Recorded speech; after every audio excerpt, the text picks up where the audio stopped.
नमस्कार, मैं डॉक्टर देशबंधु भट्ट, प्रवक्ता संस्कृत विद्यालयी शिक्षा उत्तराखंड। आज की कक्षा में आप सभी का हार्दिक स्वागत और अभिनंदन करता हूं। आज की कक्षा में हम पढ़ेंगे द्वादश कक्षायाः संस्कृत पाठ्यपुस्तकं भास्वती द्वितीयो भागः प्रथमः पाठः अनुशासनम् अस्य द्वितीयः भागः। कक्षा 12 की संस्कृत की पाठ्यपुस्तक भास्वती, इसका हम आज प्रथम पाठ का द्वितीय भाग अनुशासनम, जो हमने पूर्व की कक्षा में पढ़ा था, उसका द्वितीय भाग आज हम इसके प्रश्नोत्तर के रूप में यहाँ पर जानते हैं। आज की कक्षा के चर्चा बिंदु हैं पाठ में आए हुए प्रश्नों के उत्तर, विलोम शब्द और समानार्थी शब्द। अब हम अनुशासनम, जो हमारी पाठ्यपुस्तक में पहला पाठ है, उसके प्रश्नोत्तर को हल करते हैं, प्रश्नों को यहाँ पर हल करते हैं। तो सबसे पहले प्रश्न आता है, जो एक संस्कृत की एक प्रश्न की परिपाटी है, किस तरह से आपको प्रश्न पूछे जाते हैं, बोर्ड परीक्षा में लेकर के हो या फिर पाठ्यपुस्तक में किस तरह के आपके पास प्रश्न होते हैं। तो सबसे पहला प्रश्न होता है, प्रश्न एक पदेन उत्तरत। इसका अर्थ होता है एक शब्द में उत्तर दें, एक शब्द में उत्तर देना होता है। तो प्रश्न संख्या 1 का लेते हैं और इसको देखिए, अयम पाठः कस्मात् ग्रंथात् संकलितः, अर्थात यह पाठ किस ग्रंथ से संकलित है। उत्तरम हो जाएगा तैत्तिरीयोपनिषदः। ये जो पाठ आपका अनुशासनम पाठ है, ये किससे लिया गया है? तो इसका उत्तर हो जाएगा तैत्तिरीयोपनिषद। प्रश्न संख्या 1 का खा देखिए, सत्यात् किम न कर्तव्यम, अर्थात सत्य बोलने में, सत्याचरण करने में क्या नहीं करना चाहिए। तो उत्तर हो जाएगा न प्रमदितव्यम, अर्थात प्रमाद नहीं करना चाहिए, सत्य बोलने में आलस्य नहीं करना चाहिए। प्रश्न संख्या 1 का ग देखिए, आचार्यः कम अनुशास्ति, आचार्यः कम अनुशास्ति, आचार्य किसको उपदेश देते हैं। तो इसका उत्तर हो जाएगा अंतेवासिनम। अंतेवासिनम अर्थात आचार्य शिष्य को उपदेश देते हैं। तो एक शब्द में उत्तर लिखना है, तो इस तरह से आप उत्तर लिखेंगे। अब आगे चलते हैं और प्रश्न संख्या घ देखते हैं। प्रश्न संख्या 1 का घ है, स्वाध्याय प्रवचनाभ्याम किम न कर्तव्यम। स्वाध्याय और प्रवचन, स्वाध्याय स्वयं पढ़ाई करना और प्रवचन दूसरों को पढ़ाना, उसमें क्या नहीं करना चाहिए। तो स्वाध्याय प्रवचनाभ्याम किम न कर्तव्यम, स्वाध्याय प्रवचनाभ्याम न प्रमदितव्यम, ये उत्तर हो जाएगा। प्रमाद नहीं करना चाहिए, स्वाध्याय और प्रवचन में आलस्य नहीं करना चाहिए। अब देखिए प्रश्न संख्या 1 का ग, अस्माकं कानि उपास्यानि, हमारे द्वारा क्या उपासनीय हैं, क्या हमें करने चाहिए, कौन से। तो इसका एक शब्द में उत्तर देना है, तो उत्तरम हो जाएगा सुचरितानि। अस्माकं सुचरितानि उपास्यानि, अर्थात हमारे द्वारा सत्कर्म ही करने चाहिए, किए जाने चाहिए। हमें शुभ कर्म, सत्कर्म अर्थात अच्छे कर्म ही करने चाहिए। तो इस तरह का आपके पास प्रश्न संख्या 1 होता है, एक पदेन उत्तरतः, एक शब्द में उत्तर दीजिए। और अब आगे बढ़ते हैं प्रश्न संख्या 2 की प्रकृति जानते हैं और प्रश्न संख्या 2 को हम हल करते हैं। प्रिय विद्यार्थियों, अब देखिए प्रश्न संख्या 2, पूर्ण वाक्येन उत्तरत, पूरे वाक्य में उत्तर दीजिए। अब तक क्या था? प्रश्न संख्या 1 में था कि आप एक पदेन उत्तरत, एक शब्द में उत्तर दीजिए, लेकिन अब प्रश्न संख्या 2 है कि पूर्ण वाक्येन उत्तरत, पूरे वाक्य में उत्तर दीजिए। तो इसका प्रश्न संख्या 2 का देखिए, आचार्यस्य कीदृशानि कर्माणि सेवितव्यानि, अर्थात आचार्य जी ने कैसे कर्म बताए हैं कि जिनका हमें सेवन करना चाहिए, आचरण करना चाहिए। तो आचार्यस्य अनवद्यानि कर्माणि सेवितव्यानि, अर्थात आचार्य जी ने जो कर्म बताए हैं वो बताए हैं अनवद्यानि, अर्थात निंदा रहित या दोष रहित कर्म ही हमें करने चाहिए। प्रश्न संख्या 2 का ख देखिए, शिष्यः किं कृत्वा प्रजातन्तुं न व्यवच्छेत्सीहि, अर्थात शिष्य क्या करके अपनी वंश परंपरा को न तोड़े। तो इसका उत्तर हो जाएगा, शिष्यः आचार्याय प्रियं धनमाहृत्य प्रजातन्तुं न व्यवच्छेत्सीहि, अर्थात शिष्य आचार्य के लिए अर्थात अपने गुरुजी के लिए कोई प्रिय धन देकर, अर्थात प्रिय धन देकर, उत्कोच आदि देकर, घूस इत्यादि देकर अपनी वंश परंपरा को न तोड़े। अर्थात हमने आपको पाठ में भी बताया था कि जिस तरह से आजकल एक बड़ी बड़ी फीस देनी और डोनेशन देने की जो हम समाज में देखते हैं प्रक्रिया, उसी का यहाँ पर निषेध किया गया है कि शिष्य आचार्य को अर्थात अपने गुरु जी को किसी भी प्रकार का कोई भी प्रिय धन या कोई भी धनराशि न दे जिससे कि वंश परंपरा न टूटे, अर्थात वंश परंपरा को मत तोड़ो, अपनी जो परंपरा है उसको निभाओ। ये उपदेश आचार्य ने दिया था और इस प्रश्न का ये उत्तर यहाँ पर हो जाता है। अब आगे चलते हैं, प्रश्न संख्या 2 के अन्य प्रश्नों को देखते हैं।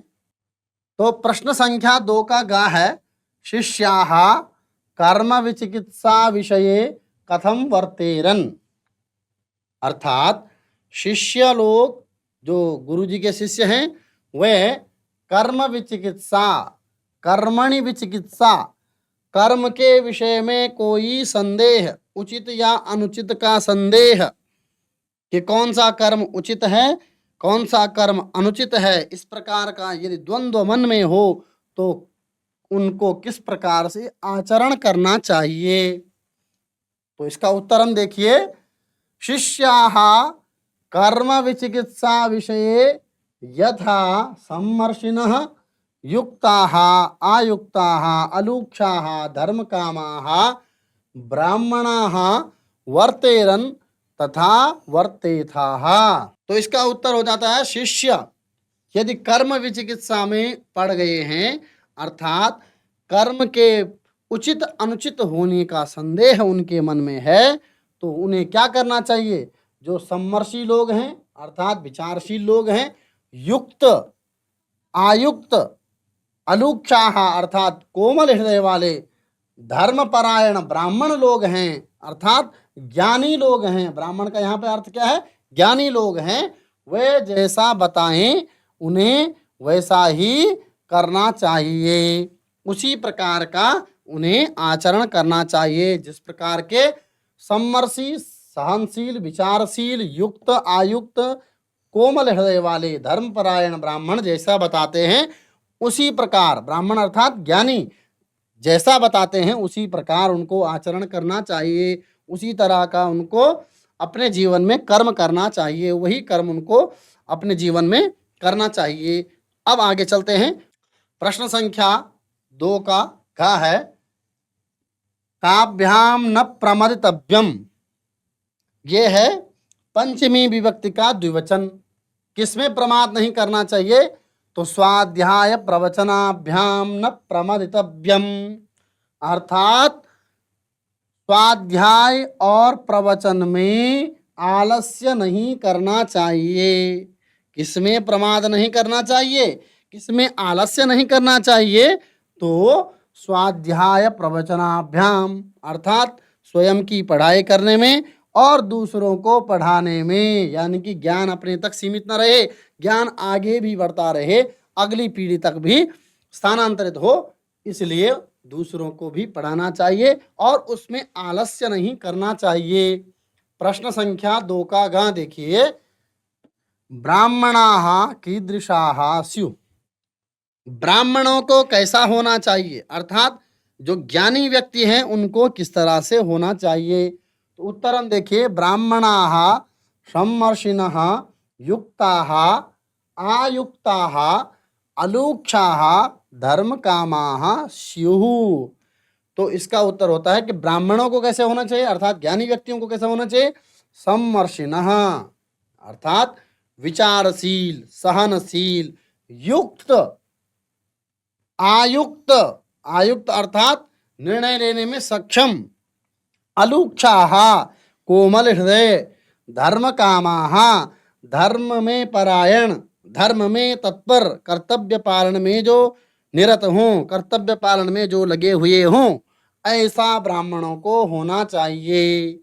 तो इस तरह से हमारा यहाँ पर प्रश्न संख्या 2 पूर्ण वाक्येन उत्तरतः समाहित हो जाता है। अब हम चलते हैं आगे। प्रश्न संख्या 3, रिक्त स्थान पूर्तिम कुरुत, रिक्त स्थान की पूर्ति कीजिए। तो का देखिए, वेद मनुष्य आचार्यो, फिर रिक्त स्थान यहां पर दे रखा है, ये देखिए अनुशास्ति, वेदों को पढ़ा करके आचार्य रिक्त स्थान उपदेश देते हैं। तो किसको उपदेश देते हैं?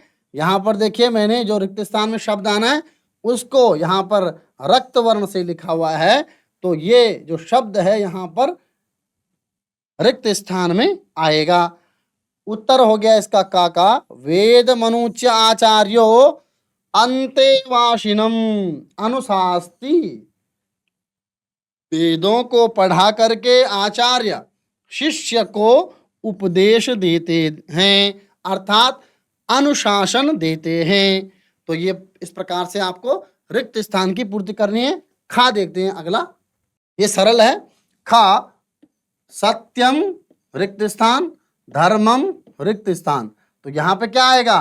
सत्यम वद, यहाँ पे रक्त वर्ण से लिखा हुआ है, जो रिक्त स्थान पर शब्द आना है उसको हमने अलग एक चिन्हित किया हुआ है, अलग वर्ण से लिख करके आप देख सकते हैं। धर्मम चर, ये शब्द यहाँ पर आएगा, सत्यम वद धर्मम चर। अब अगला देखिए, यान्यनवद्यानि, फिर रिक्त स्थान, तानि सेवितव्यानि, यानि अनवद्यानि, जो अनिंद्य हैं अर्थात दोष रहित हैं वही करने चाहिए।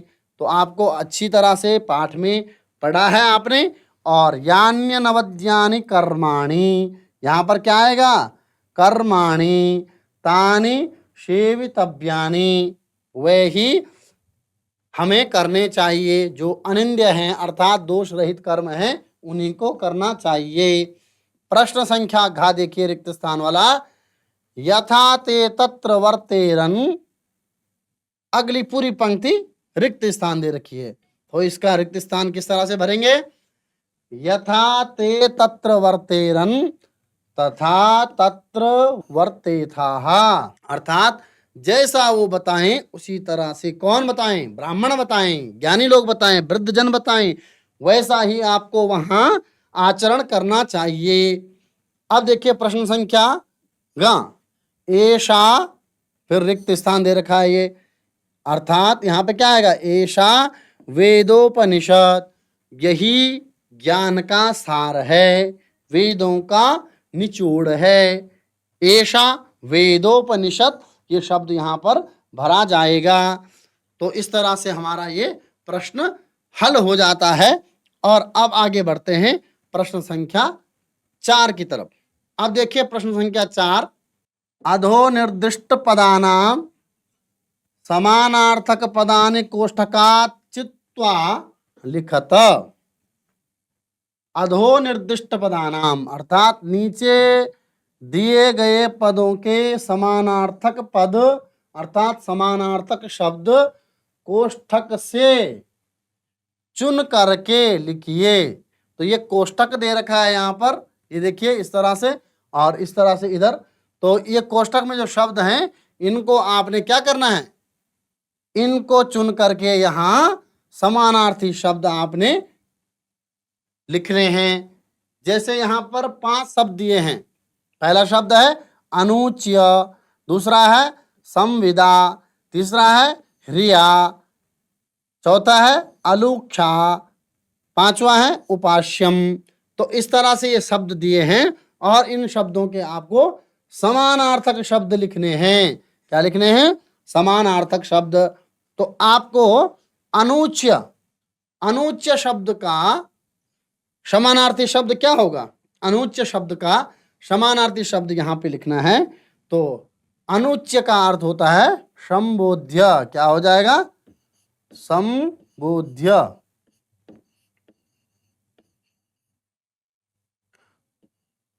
संबोध्य ये अनुच्य शब्द का समानार्थी शब्द संबोध्य। आपको कोष्ठक से ही लिखना है। अब देखिए संविदा, संविदा का अच्छा, इनके समानार्थी शब्दों को देखने के लिए आप यल्लिंगम यच्च वचनम याच विभक्तिर विशेषणस्य तल्लिंगम तच्च वचनम साच विभक्ति विशेष्यस्य। जो विशेष्य की विभक्ति और लिंग वचन होता है वही विशेषण की विभक्ति होती है। एक नियम संस्कृत का ये भी है, वो विशेषण और विशेष्य के संबंध में लगता है। तो उसी तरह से आप यहाँ पर इनकी विभक्ति को देख करके यहाँ पर उन शब्दों को देख सकते हैं, आसानी से लिख सकते हैं यदि आप विभक्ति ज्ञान रखते हैं। अब आगे देखिए यहाँ पे संविदा का क्या समानार्थी शब्द बनेगा? तो यहाँ पर बनेगा सद्भावनया। क्या शब्द बनेगा? सद्भावनया, सद्भावना से, तृतीया विभक्ति का एक वचन। ठीक है। इसी तरह अगला देखिए, अगला है ह्रिया। तो ह्रिया अर्थात ह्री का अर्थ होता है शर्म।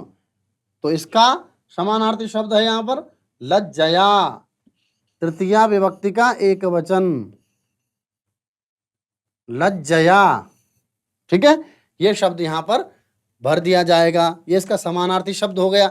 अब देखिए अलुक्षाहा, अलुक्षा का क्या हो जाएगा?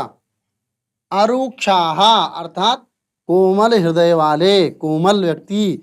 अलुक्षाहा, अरुक्षाहा, इसका समानार्थी शब्द ये हो जाएगा। अब देखिए उपास्यम, अगला शब्द क्या है? उपास्यम। तो उपास्यम अनुपालनीयम, इसका समानार्थी शब्द क्या बन जाएगा? अनुपालनीयम।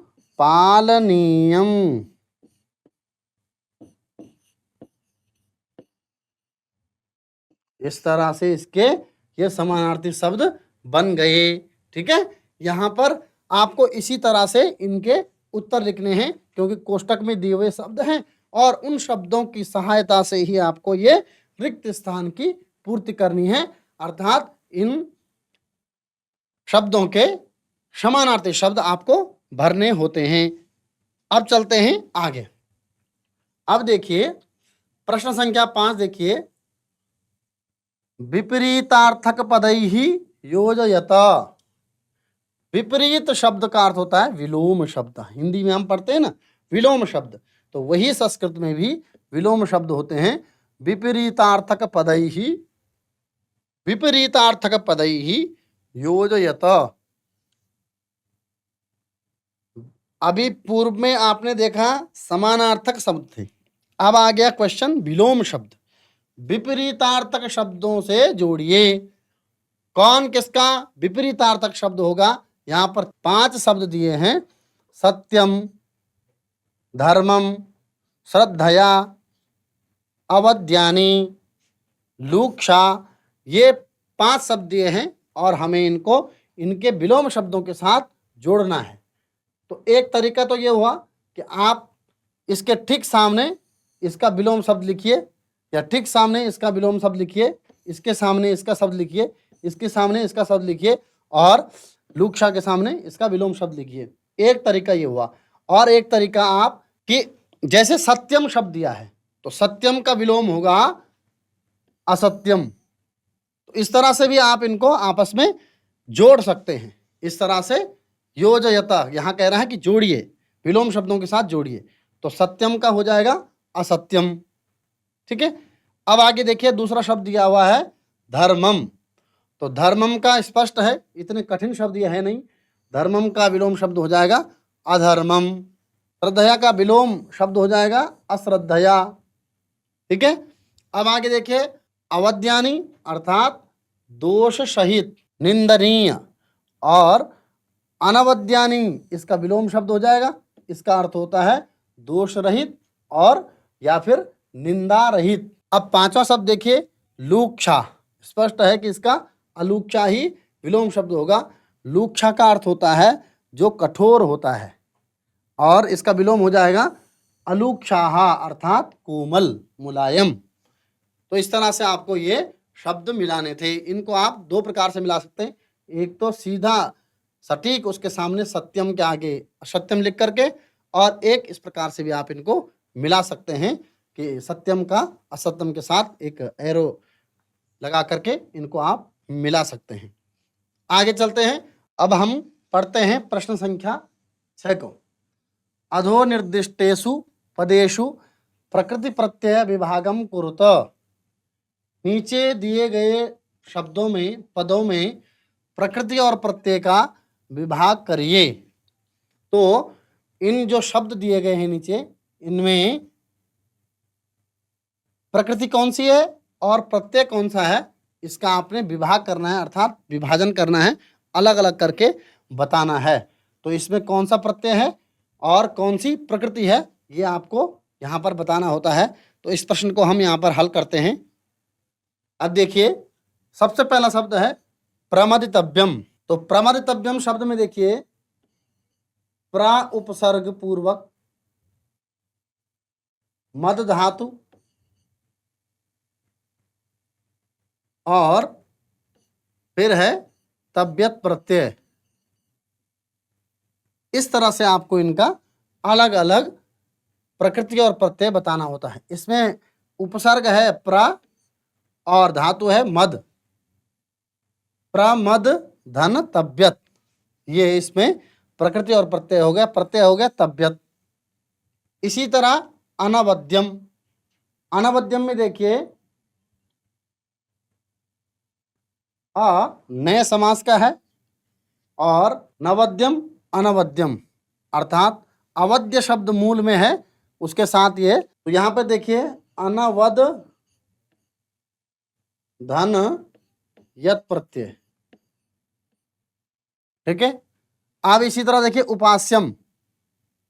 ये अनवद जो हमने आपको बताया, ये न वद यत है मूल प्रकृति, लेकिन ये नए समा, ये अन जो जुड़ा हुआ है, इसमें मूल प्रकृति है वद, वद धन यत, लेकिन ये जो अन शब्द जुड़ा हुआ है ये नए समास का है। नवद्यम इति अनवद्यम। अब आगे चलते हैं उपास्यम। उपास्यम देखिए, उपसर्ग पूर्वक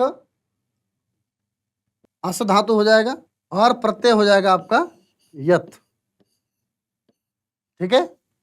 तो ये बन गया आपका उप धन अस धन यत। यत के तकार का लोप हो जाएगा, और इधर उप और आ ये समीपता है, संहिता है, तो इसमें क्या हो जाएगी, यहाँ पकार का आकार और इधर अस का आकार मिलकर के दीर्घ आकार हो जाएंगे। तो उ प का आकार और इधर का ये आकार मिलकर के दीर्घ आकार हो जाएंगे। तो उपास्यम नपुंसकलिंग शब्द बन जाएगा उपास्यम। पुल्लिंग में बनेगा उपास्य। तो यत का तकार लोप हो जाएगा। ये आपको समझना है। अब देखिए अनुशासनम, इधर पे देखिए अनु उपसर्ग पूर्वक शास धातु शिक्षा देने के अर्थ में, ये हुआ सात धातु, और शास धातु का अर्थ होता है शिक्षा देना, और इसमें प्रत्यय है ल्युट प्रत्यय। कौन सा प्रत्यय? ल्युट प्रत्यय। तो ल्युट में लकार का भी लोप होता है, इस लकार का, और इस टकार का भी लोप होता है, तो बचता है यू, और यू के स्थान पर आदेश होता है युवोरनाको से अन आदेश होता है, तो ये शब्द बचता है। अब देखिए अनु धन शास, ठीक है, ये आ इधर मिल जाएगा तो पूरा दीर्घ ह्रस्व आ बन जाएगा, और अनुशासनम नपुंसकलिंग में शब्द बन जाएगा अनुशासनम। तो इस तरह से आपको इनके प्रकृति और प्रत्यय का विभाग करना है। अन्य शब्द भी इस तरह से आपको पूछे जा सकते हैं। आज की कक्षा में हमने चर्चा की पाठ में आए हुए प्रश्नों के उत्तर, विलोम शब्द और समानार्थी शब्द। गृह कार्य में आपको उपनिषदाम विषये स्वीय विचारान लिखत, अर्थात उपनिषदों के विषय में अपने विचार लिखिए। आशा करते हैं आज की कक्षा में पढ़ाए हुए प्रश्नों के उत्तर आप भली भांति समझ गए होंगे। अगली कक्षा में अन्य विषय को लेकर के शीघ्र ही उपस्थित होते हैं। तब तक के लिए धन्यवादाः।